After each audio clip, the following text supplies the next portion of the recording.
Thank you, Lisa, too. I have been so looking forward to this event, and this space is stunning.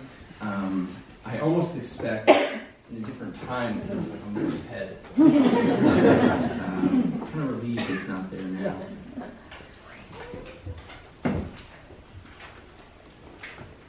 So I'm going to drop right into character. And when I wrote this novel, as Virginia mentioned, it was born of a voice.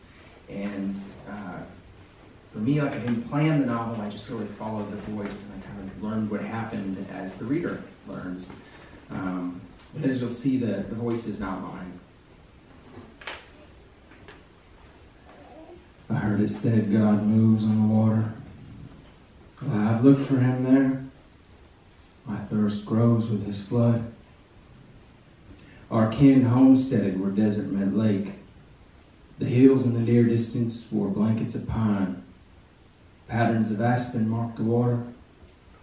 Beyond them, the mountains stood blue on clear days and devoured the sun long before it left this world. From the home Pa built us, we couldn't see the lake, but we could see the willows along its edge. We could hear the wing beats of doves. Bison calves still wandered in with the heifers, and arrowheads clung to their shafts. This autumn air delivers me there still. They arrived in 1864 by the deed I once held in my hand. Pa was fresh from the war, and on a horse he took off a Johnny Reb. Pa told us he was a Yankee sharpshooter through the first 2 years of that war. He come home after to his family and found his own father's grave and his mother under the watch of a new man, and his kid brother died of infection. He stayed until the brother passed, then rode west. Pa killed many men, I know that for certain, but he wasn't the kind to talk of it. Ma was Spanish speaking. Her kin was at some point subjects of Spain, France, Mexico, and the United States by the time they was forced from their home by Sam Houston and Santa Anna and the thousands of American settlers coming for what had been theirs. They fled the only direction without guns and come to settle in Kansas, peaceful, land-rich Kansas.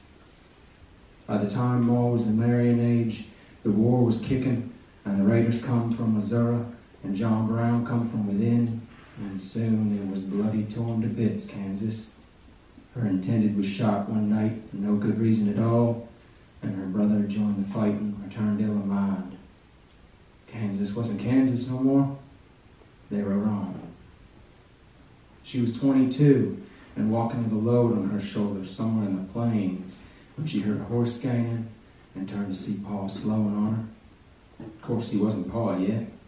He was a stranger who introduced himself as Milt Harney. She said folks called her Rosa, her mother's name. I don't know what she thought of him, but I know he memorized her details. There was sweat through her dress and flies so thick from the oxen she gave up waving them off. A rare sight, shapely girl without child or man. Hear Pa tell it, wasn't no west after he saw her, just the direction she was walking. He took up with the uncle and leader of the clan. Traveling poor as they done was slow work, no riding for those with legs. Folks now talk like everybody rode west, but not many could afford a riding horse. So it's footwork and loads and dust so thick it turned your lungs to chalk. Ma had that horse, and her uncle must have been looking to slip out from under his burden. A week on, he was married by the book of a revivalist in a circle of wagons as a church. After crossing the divide, they broke off on their own for the valley that would become our home. A barrel of sugar bottom, he promised her. Pa would be a cattleman, and to him that occupation promised wealth and maybe a mountain to name as his own. To start, he got homestead acres and unspoken grazing access to the nearby Indian lands. There was a lake, and the valley held its green long after the hills went to brown. When they arrived, she was already grown with child. Ma wept when she saw the valley. Cranes danced at sunrise, and wildflowers shone like embers in the grass. Here no view reminded her of someone she'd lost. Noah come along that autumn. Noah. My brother's name? Even now I turn and expect to see him riding hard for supper. How many times did I push back the cowhide flap and see him leading a string of dust down the valley? Never late for grub and never one to show up on a dry horse, that brother of mine. You knew him best, but you didn't know him then, before. Sure, you've heard the stories folks tell. They make him a killer and hellion. Little children hear his name, Noah Harney, and they see men falling from stagecoaches and smoke rising from a barrel, and they think a man is made real by the violence he wields. Noah was a killer, that is certain. I ain't never been sure if he was right. Ma didn't live past my entrance to this world. On account I wasn't no good at getting born. I set my ma to bleeding. Pa knew right off there was trouble.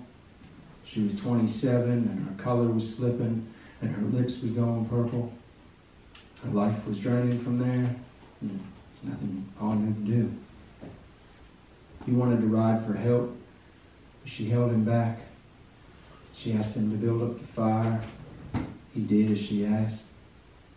Under the rest, Paul was a good soul, full of respect for the women in his life, which might be the straightest measure of a man. Ma pulled little Noah close. He was 5 then. He put his head on her shoulder and touched his fingers to my dewy head. Ma, how come you so cold? She pulled up the quilt around them, us. Him? She asked of Paul. These was her final words on this earth. Play me our song. As Paul put bow to string, Mom put her nipple to my lips. She gave me my mother.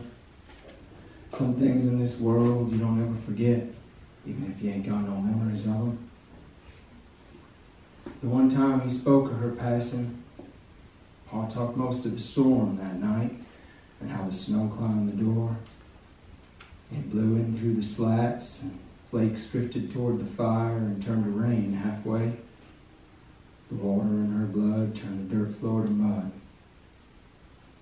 After a time with her gone, I got to shivering. It was my brother who wrapped me in a blanket and sat with me before the fire and gave his finger to my gums so I might stop crying for her. I asked Paul what he'd done with her remains. What choice did he have but to put her to rest in the snow outside until spring might allow a shovel to crack the earth? He must have carried her there.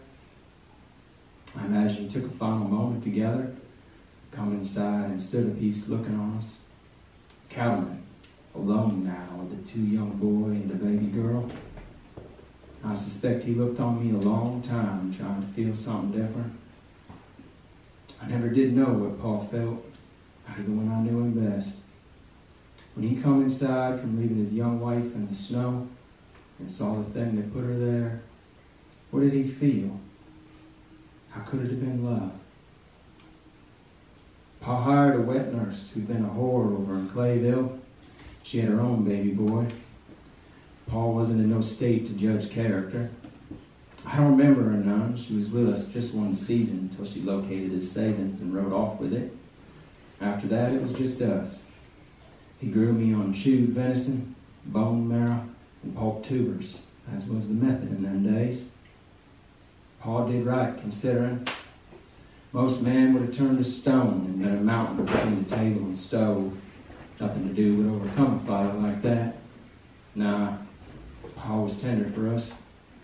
His hands was leather, and his eyes was gray, and he might have been short on words, but he wasn't short on feeling. Music turned into butter. He must have sought a new woman. He must have considered putting us to another family. The Mormons down the valley already had a couple of their own. Handing us off would have been easy enough and expected in that time. But he kept us and did right by us, right as he could. He had nearly 200 head that spring, most he'd ever have. Tending to us kids was the reason. Most what I know about Ma come from Noah. He was 5 when she passed, but might as well have spent a lifetime in her leave from all the stories he told. They come from him with no more thought than a belch. It was my brother, too, who taught me to dress, to squat over the night pot, to grow my hair long and braid it before sleep. These things he learned from watching her be a woman. I ain't got no recollections of her voice, but I know the sound. As a child, I went about my chores in silence so as not to miss her when she come. I was certain she would come. Each time I think our family place, I feel her. She is the water brought inside by the canis. You don't see her, but without her, there ain't no flower. Thank you.